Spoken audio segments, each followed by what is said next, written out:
सबको जय मसीह की प्रियो। प्रभु आपको बहुत सारी आशीष दे और आपके ऊपर परमेश्वर का अनुग्रह सदा बना रहे। मेरे मन में परमेश्वर का एक संदेश मेरे मन के अंदर था जो मैं आपके साथ बांटना चाहता हूँ।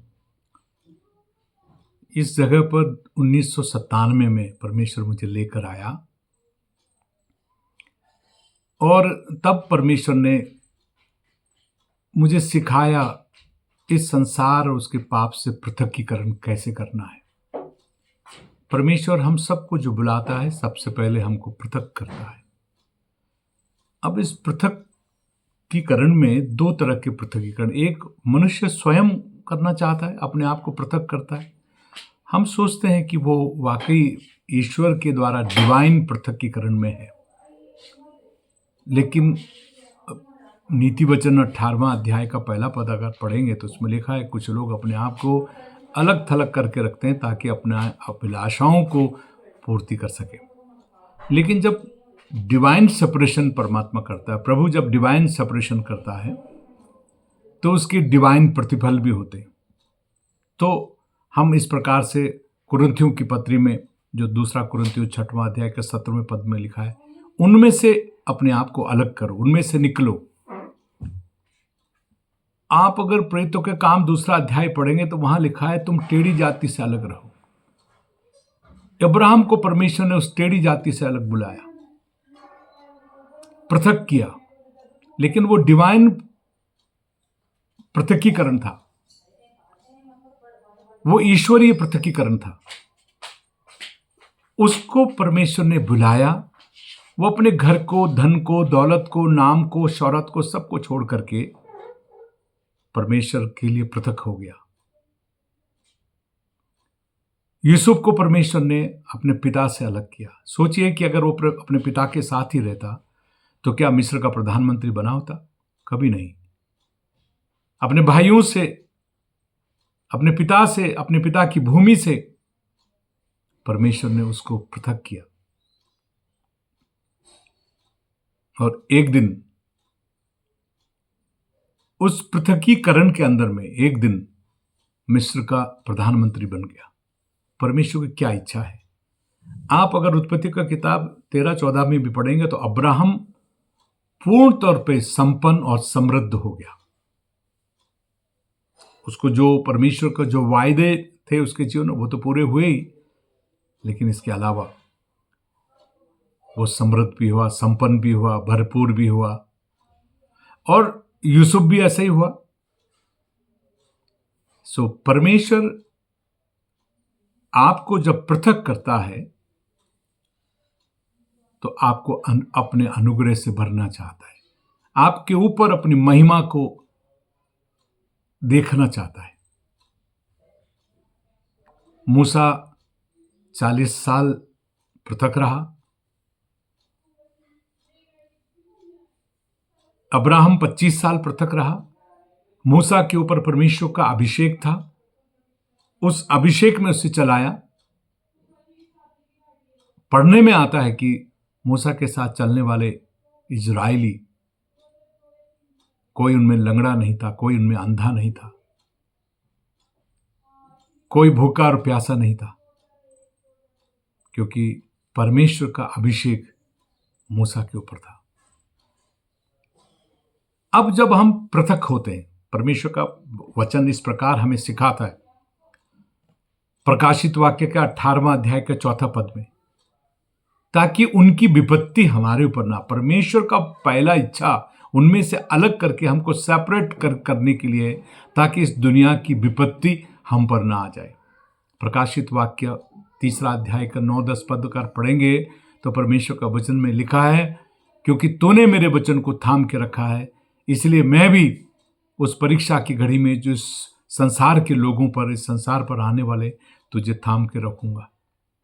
परमेश्वर की पृथकीकरण में हम परेशान ना हो।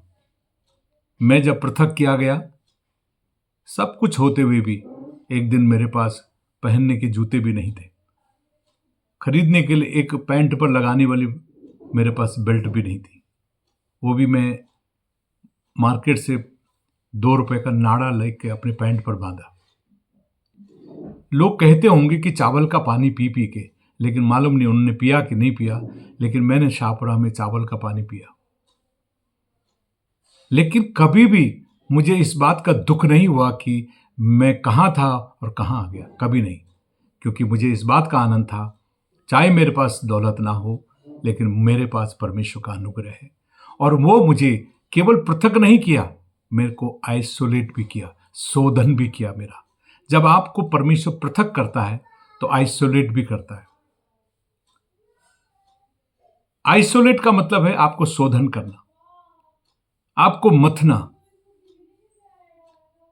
आइसोलेट करना, आपको प्रभावशाली बनाने के लिए आपके भीतर जो विनाशकारी तत्व हैं उसे वो निकालता है, दूर करता है, आपको अपनी पहचान में आगे बढ़ाता है। और जब हम उसकी पहचान में, ऐसा परमेश्वर का वचन यहेजकेल का पुस्तक 20वां अध्याय उसका 41 वचन में लिखा है कि परमेश्वर हमको सुगंधाई सुगंध करके फिर ग्रहण करता है। ये पृथकीकरण में हम परमेश्वर के लिए ग्रहण योग्य हो जाते। मेरे प्रियो, कभी कभी आपको लगता होगा कि आपके अपने आप को मुंह फेर लिए, कभी कभी आपको लगता होगा आपके अपने लोग, अपने साथ सहकर्मी लोग जो इस सेवकाई में आपके साथ हैं, वो आपको छोड़ के चले गए, आपके साथ बात नहीं करे। अब्राहम को लूत छोड़ के चला गया। परमेश्वर ने कहा, यहां ऊपर आ मेरे पास, अपनी दृष्टि कर, जहां तक दिखाई देता है, पूर्व और पश्चिम, उत्तर और दक्षिण, सब मैं तुझे दे दूंगा। निराश मत होना। आपके अपने लोग, हो सकता है आप शादीशुदा हों, आपके अपने बच्चे, अपनी संतान जिनको आपने गोद में पाला पोसा बड़ा किया, वो उनकी विवाह होने पर वो आपसे पृथक हो गए होंगे। चिंता मत करना, परमेश्वर का वायदा है, संसार के अंत तक मैं सदा तुम्हारे साथ हूं।